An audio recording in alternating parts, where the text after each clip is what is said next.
예, 여의도 사사건건입니다. 오늘은 정치 컨설팅 미인의 박성민 대표와 함께 정치권의 맥을 짚어보도록 하겠습니다. 안녕하십니까? 네, 안녕하세요. 예, 대표님, 요즘은 정말 하루가 다르게 선거판이 지금 분위기가 확확 바뀌고 있거든요. 그래서 어느 순간부터 변했어요. 가장 큰 요인이 뭐라고 보십니까? 그러니까 뭐 공천 초기만 해도 한동훈 위원장이 들어와서 윤한 갈등을 할 때만 해도 시스템 공천으로 이게 윤석열 대통령의 색채를 많이 좀 지우겠구나. 한동훈 위원장이 주도권을 쥐고 하겠구나 이랬는데 공천이 다 끝나고 보니까 이제 세 가지 이유가 발생했거든요. 친윤들 거의 다 공천 받았고, 그러니까 장제원 의원만 불출마 선언하고 대부분의 친윤들이 공천을 받았고, 심지어는 뭐 전당대회나 이럴 때 연판장 돌린 분들도 다 살아남았고, 그리고 뭐 한동훈 위원장 그만둬야 된다 이 기사 링크에서 이용우 의원도 살아남고, 이래서 이제 공천에서 한동훈 위원장이 힘이 좀 빠지고 비대위가 굉장히 무력해지면서 윤석열 대통령의 색채가 강해졌다 이제 이런 총선 결과고요. 국민의힘의 상황이 그렇게 있었고요. 예, 두 번째는 이제 조국 신당의 바람이죠. 그러니까 조국 혁신당이 등장하면서 자연스럽게 윤석열 대통령이 소환된 측면이 하나 있고요. 세 번째는 이제 이종석 주 호주 대사의 출국, 이 문제와 관련된 것들이 전부 다 조금 국민의힘 쪽에 악재로 작용을 해서 공천 과정에서는 처음에는 국민의힘 공천이 좀 잘 되고 있다. 반면에 좀 시끄러웠던 민주당은 좀 잘 못하고 있다 이랬는데, 그게 이제 급격히 다 공천 끝나고 나서 좀 판세를 요동치게 하고 있는 것 같습니다. 예, 분석해 주신 내용을 토대로 해서 지지율 조사 결과 보면서 이어가 보도록 하겠습니다. 예, 한국갤럽이 12일부터 14일까지 전국 만 18살 이상 1000여 명을 대상으로 전화조사원 인터뷰를 했고요.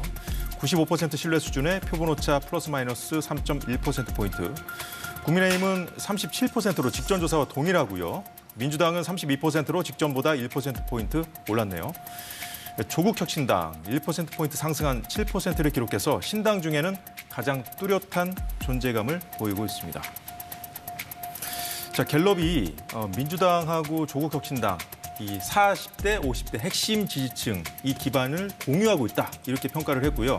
또 민주당 지지자 3명 중에 1명이 투표 의향 보니까 비례정당으로 민주당 위성정당이 아니라 조국 혁신당을 선택했다고 분석을 했거든요. 먼저 이 부분 어떻게 보십니까? 일단 더불어민주당 지지층 입장에서 보면 비례연합정당이라고 하는 게 진보당 세석, 또 진보연합, 시민사회 이런 분들 한 10명 정도가 명단에 들어와 있는 거 아닙니까? 그러면 더불어민주당 지지층 입장에서는 왜 우리가 이 사람들을 당선시키려고 여길 찍어야 되지? 그리고 어떤 의원은 비례대표 2번을 연거푸하려고 그러는데 그런 좀 불만이 있을 수 있죠. 그래서 일단 그런 분들이 조국 혁신당으로 간 분들이 있고, 또 강성 지지층들 입장에서는 조국 장관이 뭐 한동훈 특검 하겠다. 이제 그리고 윤석열 대통령에 대한 탄핵도 제일 먼저 얘기했던 분 아닙니까? 그러니까 그렇게 강경하게 투쟁하는 거에 대한 지지도 있고, 그런데 중요한 거는 뭐냐면 중도층도 꽤 지지를 한다는 겁니다. 어제 이 자리에서 이제 신장식 대변인이 나왔는데 개혁신당 지지했던 분들도 많이 온 것 같다고 많이 와 자체 있어요. 평가를 그래서 하더라고요. 비례연합정당하고 조국 혁신당의 지지율 합을 보면 상당히 높습니다. 근데 이게 이제 국민의힘의 뼈아픈 대목인데, 조국 장관 대표죠. 이제 스스로 그랬어요. 자기가 이제 2심에서 2년을 받았기 때문에 설사 비례대표로 출마를 한다고 해도 대법원에서 선고가 나면은 국회에 이제 간둬야 되는 거 아닙니까? 또 이재명 대표도 지금 사법 리스크가 있고. 그러니까 한동훈 위원장은 저긴 중대 범죄자들이고 피자들이 모인 곳이라고 얘기를 하지만 그걸 중도층도 다 알고 있죠. 이재명 대표가 받고 있는 혐의, 재판받고 있는 내용도 알고 있고, 조국 장관은 이미 2심까지 나왔기 때문에 다 알고 있는 겁니다. 다만 그러면 그 공정한 잣대를 가지고 윤석열 대통령과 한동훈 위원장에게도 그럼 동일하게 남한테 들이댔던 가혹한 잣대로 스스로에게 적용하고 있느냐? 이제 그게 아까 말한 대로 뭐 또 최상병과 관련돼서 이종섭 장관의 출구가 관련 것도 똑같은 거죠. 그러니까 그런 질문을 던지고 있는데 이 질문에 대한 답이 좀 지금 분명치가 않은 거예요. 그러니까 윤석열 대통령과 한동훈 위원장은 권력으로부터 핍박을 받을 때 그 지지를 받는 그런 영웅서사가 있는 거 아닙니까? 예. 그런데 지금은 그 두 분이 대통령과 여당의 대표로서 최고 권력이 돼 있고 오히려 그 반대편에 뭐 이재명 대표라든가 조국 대표라든가 이런 분들이 약자 포지션에 지금 가 있거든요. 그러니까 그런 점에 대해서 좀 조국 혁신당을 좀 지지함으로써 윤 대통령의 공정이 뭐냐, 진짜 공정한 거냐, 좀 책임을 묻는 분위기가 좀 있고요. 그래서 민주당이 공천에서 실패를 했고 시끄러웠기 때문에 네. 상당히 이탈을 했는데 이분들이 투표로부터 이탈할 수도 있었는데 조국 혁신당이 이탈을 막아주는 지금 방파제 역할을 하고 있다. 이제 그런 분석이 좀 있죠. 그렇다면 지금의 야권의 그 주도권은 민주당은 좀 분위기가 상당히 좀 다운돼 있는 상황이었지 않습니까? 조국 혁신당이 지금 주도권을 좀 쥐고 있다고 볼 수도 있을까요? 지금 당장은 그렇게 보일 겁니다. 그러니까 이재명 대표가 그 조국 대표를 만났지 않습니까? 그래서 이제 공천 초기만 해도 이명박 공관위원장이 뭐라 그랬냐면 윤석열 정권 탄생에 책임 있는 사람들은 좀 출마를 좀 하지 말아라 이렇게 얘기를 했어요. 근데 그때까지만 해도 중도층에서는 네.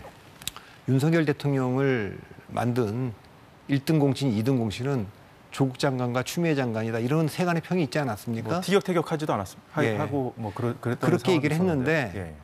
이번 공천을 보면 이재명 대표나 민주당에서는 분명하게 한 겁니다. 그러니까 윤석열 정권을 만든 것은 추미애 장관이나 조국 장관이 아니다. 그렇기 때문에 추미애 장관도 공천을 준 거고 예. 조국 대표도 만난 거 아닙니까? 그럼 누구한테 책임이 있냐?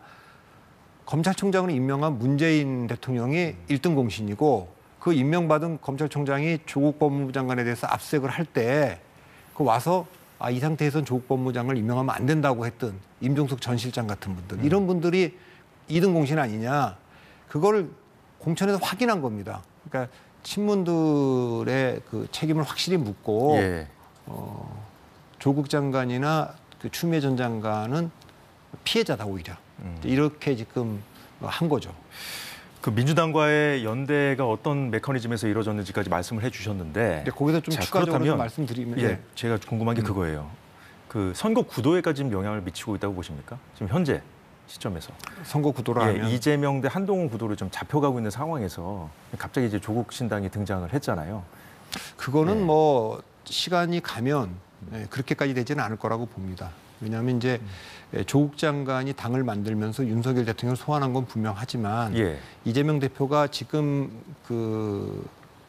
뭐 만나기도 하고 또 그 안에 처음에 박홍근 의원 같은 경우는 우리는 조국 장관하고 같이 할 생각이 없다라고 선을 걷지만 정청래 최고 같은 분은 응원도 하고 이재명 대표는 만나지 않았습니까? 그렇지만 이재명 대표 입장에서 보면 결국 조국 물론 그분은 이제 그 대법원 판결 이후에 거치가 좀 불안한 상태이긴 하지만 어쨌든 경쟁자 아닙니까?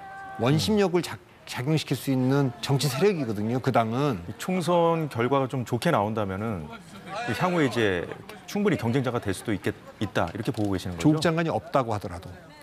예, 왜냐하면 조국 장관이 지금 뭐라고 얘기했냐면 합당 없다. 그러면 이제 그 정당이라고 하는 것이 독자적으로도 갈 수 있고 원심력이 작용할 수 있지 않습니까? 야권의 지지자들이 몰려들고 있지 않습니까? 그쪽으로.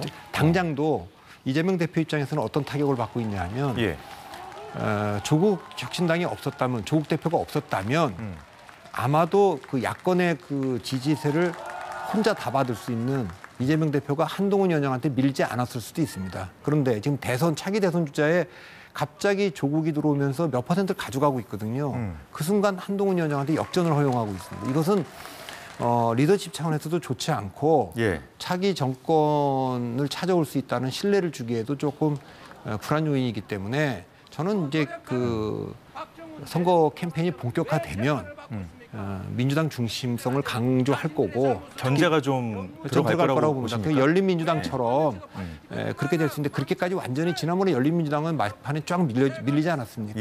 그렇게 밀릴 것인지 아니면 좀 버틸지는 모르겠지만 지금은 어쨌든 컨벤션 효과도 있고 그래서 지금은 뭐 그 피크가 아닐까 그렇게 봅니다. 자, 지도부는 뭐 그런 얘기를 하지 않고 있습니다만 지지자들 사이에서는 그 조국 신당을 견제하는 목소리도 나오고 있거든요. 지역구도 민주당, 비례도 민주당이라는 그 몰빵론을 도 이제 계속 나오고 있는데 최근 민주당 유세장이 화면 이제 저희가 볼 건데 상황을요. 그 몰빵을 외치는 그런 그 상황들이 지금 계속 벌어지고 있거든요. 그걸 좀 잠시 보고 이어가도록 하겠습니다. 여기 꼭 동구에 사는 분만 계신 건 아니죠? 네.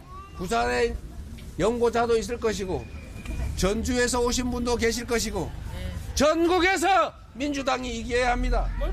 전국에서 국민이 이겨야 합니다.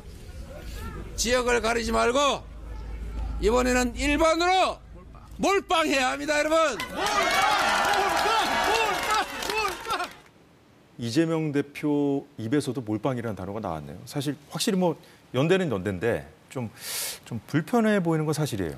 아니 그러니까 저거는 시간이 가면 조국 대표 지지자들과 이재명 대표 지지자들 사이에 충돌이 있을 거고 당도 예.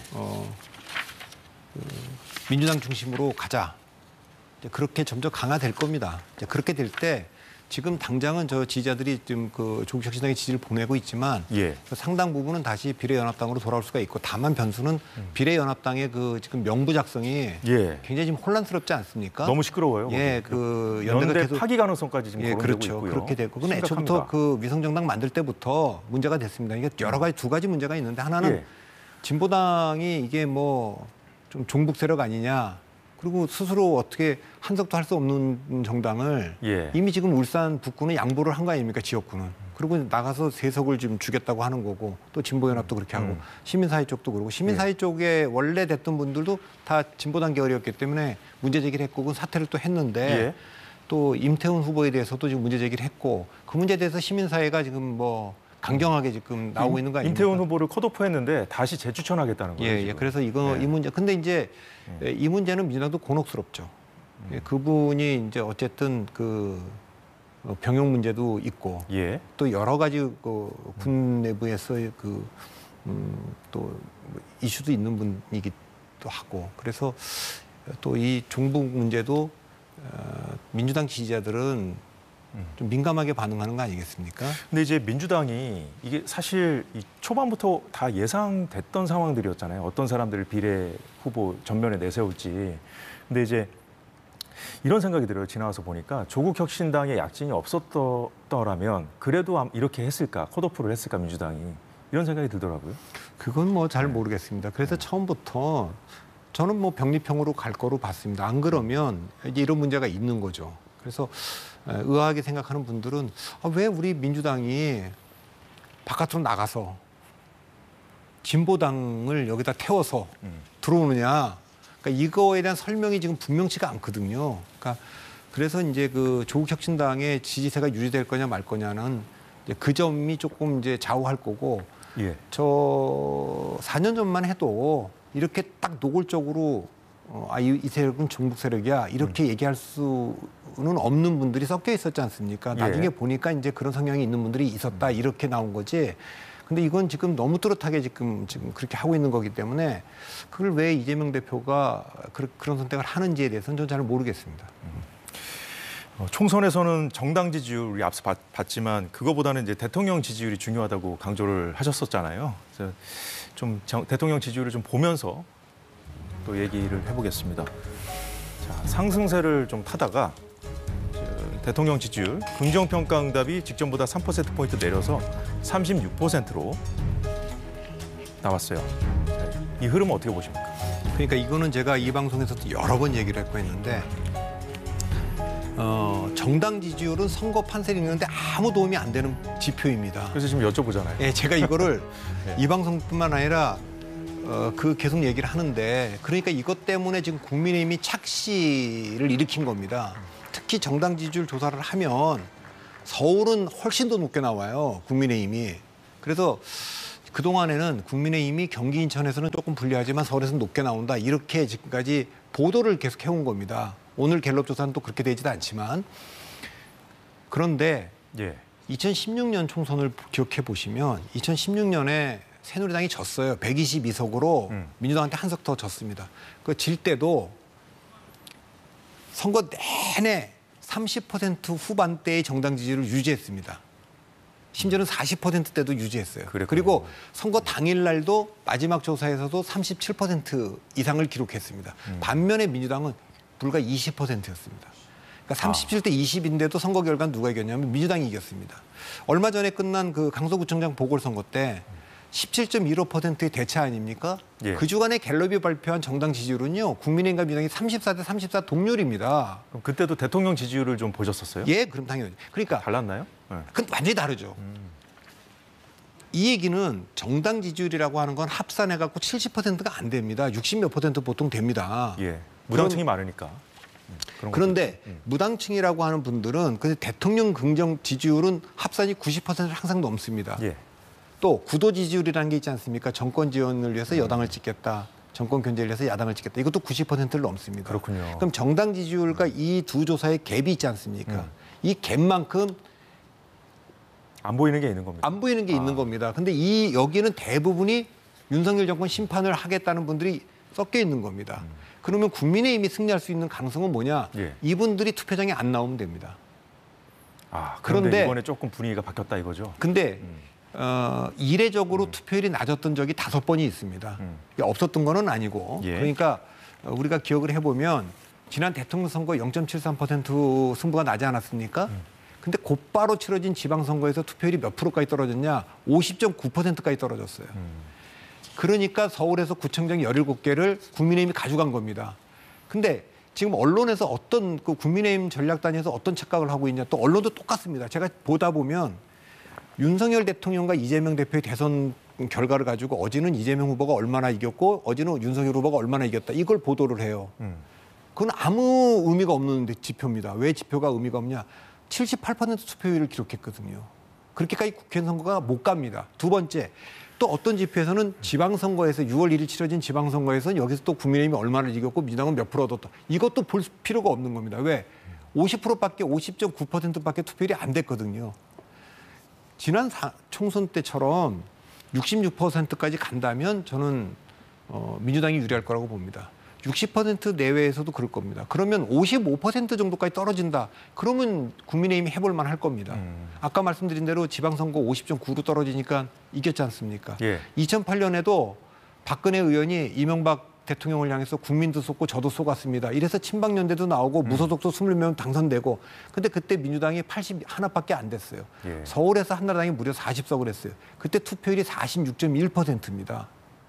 그리고 바로 직전에 대통령 선거 때 정동영 후보가 530만 표 질 때 그때 투표율이 대통령 선거 때 63%밖에 안 됐어요. 2006년도에 지방선거 때 한나라당이 25개 구청장 선거를 다 가져갈 때 투표율이 51%. 2002년도 월드컵하고 같이 치러졌던 그때 지방선거 48%밖에 안 됐어요. 그러니까 민주당은 당에 어떤 불만이 있고 균열이 있을 때 투표장으로부터 이탈을 한 사례가 5번이 있습니다. 이런 경우에 이길 수 있는 건데 그러지 않은 경우에는요. 서울에서 2000년에 한나라당 보수정당결이 17개, 2004년에 16개, 2012년에는 박근혜 비대위원장이 무려 152석으로 승리를 이끌 때도 서울은 16개, 예. 2016년에는 12개, 그리고 4년 전에는 불과 8개밖에 못했어요. 그러니까 이번 그 총선의 승리는 예. 서울에서 한나라 국민의힘이 17개를 넘어서면서 새로운 기록을 그전에 40개를 한 적은 있지만 그건 투표율이 46%까지 떨어졌을 때 이례적으로 벌어진 일이고 예. 그래서 17개를 넘을 거냐 또 20개까지 가볼 거냐 그리고 그렇게 간다면 20개까지 간다면 일당을 다퉈볼 수 있다. 그런데 지금 그 정당 지지율에서 앞서는 지역도 후보를 집어넣고 나면 다 뒤집어지고 있지 않습니까? 그래서 그건 대통령 지지율이 중요한데 예. 윤 대통령이 한동훈 위원장 들어와서 조금 안 보이다가 갑자기 확 들어왔습니다. 그거는 공천 결과에서 친윤 공천으로 그냥 끝났고 한동훈 색채가 들어가지를 못하고 후반부로 가면서 힘이 뚝 떨어졌고 두 번째는 아까 말씀드린 조국 혁신당에 들어오면서 윤석열 대통령을 소환했고 세 번째는 이제 이종섭 예. 호주 대사 문제 때문에 다시 또 대통령 중심의 이런 이슈들이 지금 결론은 뭐냐면 윤 대통령이 너무 보이기 시작했고 또 대통령실 관계자들이 발언을 하기 시작했고. 예. 자, 그렇다면 이종섭 전 장관 문제는 어떻게 보세요? 아니 그러니까 이종섭 장관 문제도 대통령실 관계자가 나와서 철회는 없다. 그리고 설명을 쭉 했잖아요. 이게 마치 지난 강서구청장 선거 패배하기 이전의 분위기예요. 또 시민사회 수석은 또 어디 가서 또 설화를 빚고. 자, 이런 상태에서 한동훈 위원장도 이 문제에 대해서 다른 얘기를 공동선대위원장 중에 뭐 안철수, 나경원 이런 분들은 우려를 표명했는데 한동훈 위원장은 대통령실과 코드를 맞춰서 발언을 했어요. 그러면 적어도 이 문제에 관해서 이 정도는 해야 될 겁니다. 그 임명 처리를 안 한다. 그럴 수 있는데 이건 뭐 듀얼백 때처럼 이건 뭐 야당의 공작이다. 야당과 언론에 뭐 덫에 빠졌다 그러는데 덫에 빠진 건 대통령실이에요. 이 얘기가 제기되니까 대통령실 관계자들이 일제히 나왔지 않습니까? 그래서 이 문제는 조금 여유가 있게 그렇게 볼 수 있는 측면도 있다. 근데 그런 우려가 없도록 하겠다. 그래서 적어도 어떤 조치를 취해야 된다고 저는 보냐면 외교 관계도 있는 거 아니겠습니까? 그러니까 지금 당에서도 그렇고 다 뭐라고 지금 대통령실에서 설명하고 있냐면 언제든지 소환하면 와서 조사받을 거다. 지금 이렇게 얘기하고 있거든요. 저는 이거보다 조금 더 나가서 대통령실이든 이종섭 대사든 한동훈 위원장이든 조금 조율을 해서 못을 박았으면 좋겠어요. 공수처가 그러면 정확하게 언제쯤 소환 조사하고 싶은지 날짜를 달라. 그리고 날짜를 받아서 이종섭 대사가 나는 그러면 외교관계 호주와의 관계를 벗어나서 언제쯤 들어가서 내가 조사를 받겠다. 이래서 이걸 좀 불확실성을 제거해 주는 게 좋을 것 같습니다. 예, 어떤 조치가 필요한지 그 부분까지 짚어주셨는데 지금 연일 공방 벌이고 있습니다. 이 문제 가지고. 자, 오늘 나온 발언들 좀 듣고 좀 더 얘기 나눠보도록 하겠습니다.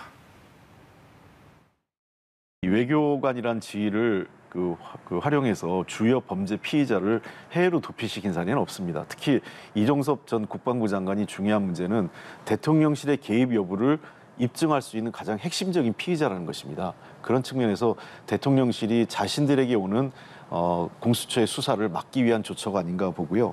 필요하면 이번 이종섭 장관의 호주 대사 임명 과정 그리고 해외 출국 금지를 해제하는 과정에서 관련된 법무부 장관과 외교부 장관에 대해서도 탄핵까지도 같이 법적 검토를 해나가겠습니다. 직권남용의 여지가 있는지. 수사기관만이 알 수 있는 통화 내역과 출금 사실 등 이런 사실들이 언론에 유출되어 특정 언론이 악의적으로 보도하고 야당이 이를 받아서 확대 재생산하고 있다는 사실입니다. 선거 때마다 있어온 여론 조작의 과정과 다를 바 없습니다. 만약 공수처가 의도적으로 수사 기밀을 흘리고 있다면 이는 매우 심각한 범죄일 뿐만 아니라 민주주의를 뒤흔드는 선거 개입입니다. 이 문제는 반드시 진상이 규명되어 다시는 이런 일이 재발되지 않도록 해야 할 것입니다.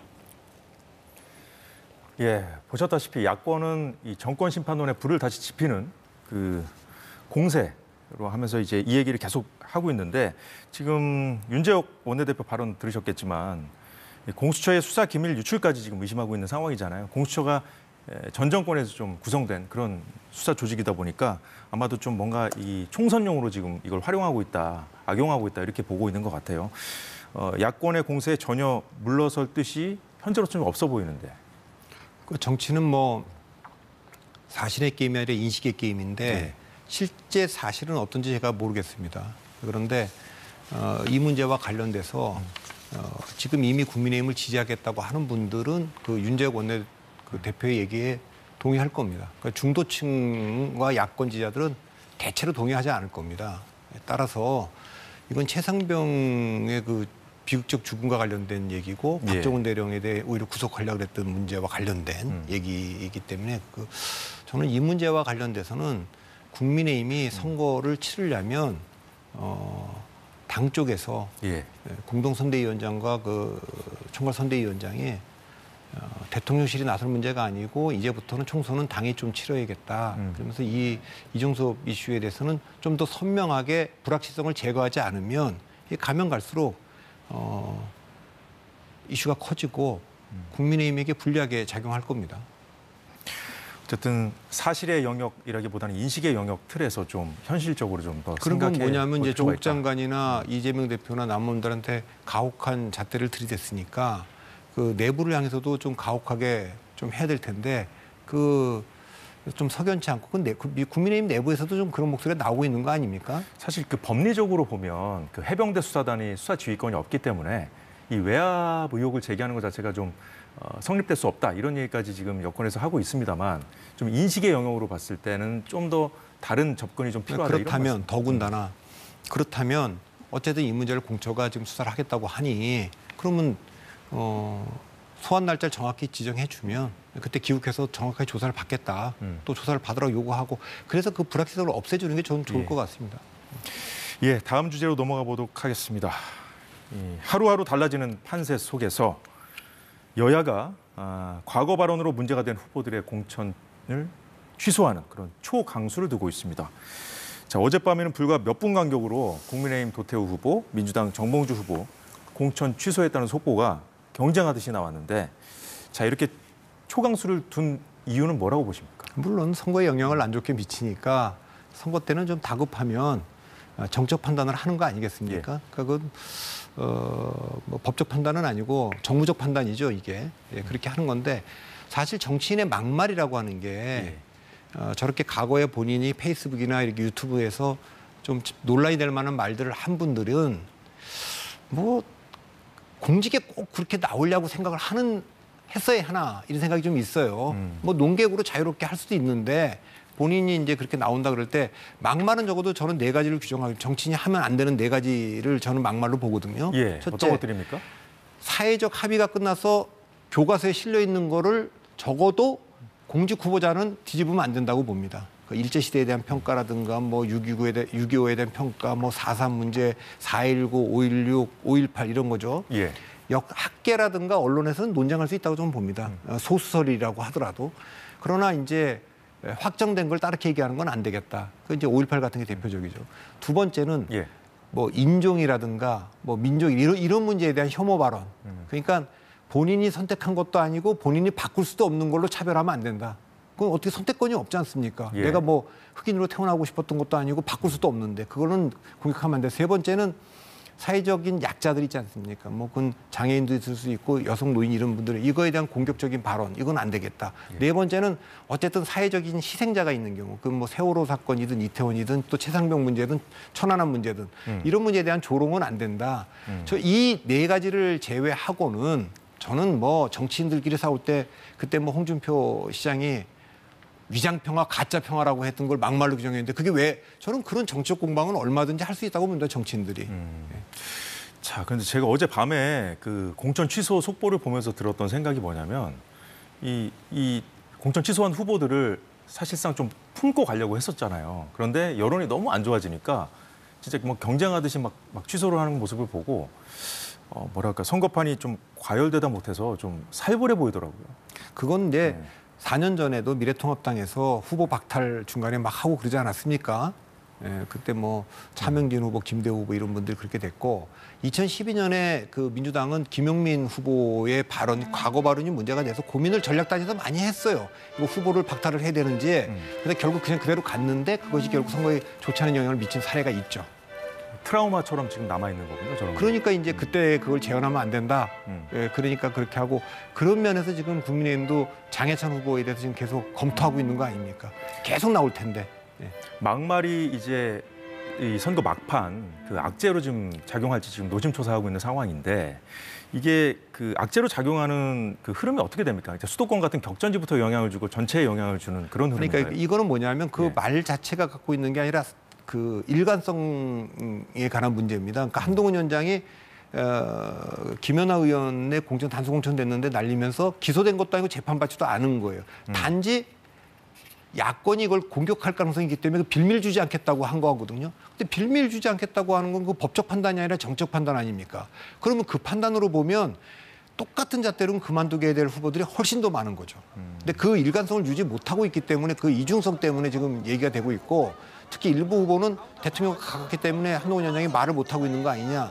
이제 그게 문제인 거죠. 민주당도 뭐 비슷한 문제를 지금 보여주고 있는 거 아니겠습니까? 예, 그래서 거기도 정봉주 후보를 그렇게 했는데 아마 거기 뭐 박용진 의원은 아직 경선이 끝난 게 아니다. 그렇게 얘기를 하지만 정봉주 의원을 지지하는 그 강성 지지층들은 왜 이 과거의 발언 갖고 지금 후보직을 박탈하느냐? 그 있을 수 없다. 이렇게 또 얘기하는 거니까. 그러는 이제 선거 때는 미칠 영향이 크기 때문에 정무적 판단을 하는 거죠. 정무적 판단이라고 하셨는데 이 시스템의 문제도 하셨지만 이 시스템이 공정하냐 뭐 그렇지 않느냐 뭐 이런 문제로 이어질 수도 있을 것 같고요. 이것을 얼마나 관리를 잘 하느냐 그 연결지어서 볼 수 있는 것이 바로 리더십 문제인 것 같아요. 네. 볼 수 있을 것 같은데 자, 한 가지만 더 짚어볼게요. 오늘 한동훈 위원장 광주행이 예정돼 있었고 이재명 대표는 부산행을 앞두고 있었거든요. 자, 이런 일정이 어제 결정에도 영향을 좀 미쳤을까요? 뭐 특별히 뭐 그렇게 영향이 있다기보다는 뭐 대표들은 전국을 다 가는 거니까 예. 그리고 실제로 가서 뭐 이번에 광주에서 한동훈 위원장이 가긴 가지만 그렇게 기대를 많이 하지는 않는 게 사실 아닙니까? 여하튼 아까 전에 뭐 정무적 판단이라고 좀 표현을 하셔가지고 생각나서 여쭤본 거거든요. 예, 그거는 뭐 잘 모르겠습니다. 그 내부에서 어떤 검토를 거의 다른 일정이 있는데 그걸 바꿔서 그렇게 간 건지 아니면 원래 예정돼 있던 일정을 소화한 건지 모르겠지만 적어도 뭐 5.18 문제나 이런 것들은 자유한국당 당시에도 해놓고 사과를 했는데 지금 국민의힘인데 이 문제를 그대로 두고 갈 수는 없으니까 아마 정리한 것 같고 이 과정에서 한번 한동훈 위원장이 리더십 타격을 받았지 않습니까? 이거는 도태우 후보는 재검토해야 된다고 했는데 공관위가 이걸 만장일치로 재의결을 했거든요. 저는 그 과정이 좀 잘 모르겠습니다. 어떻게 한동훈 위원장이 정무적 판단에서 이걸 내려보냈는데 그 조율되지 않고 다시 그렇게 했다가 결국은 후보 자격을 박탈했는데 그 과정에서 한동훈 위원장의 리더십이 타격을 받았죠. 예, 막말 이슈까지 잘 들었습니다. 자, 오늘 여의도는 여기까지 하도록 하겠습니다. 박성민 대표 고맙습니다.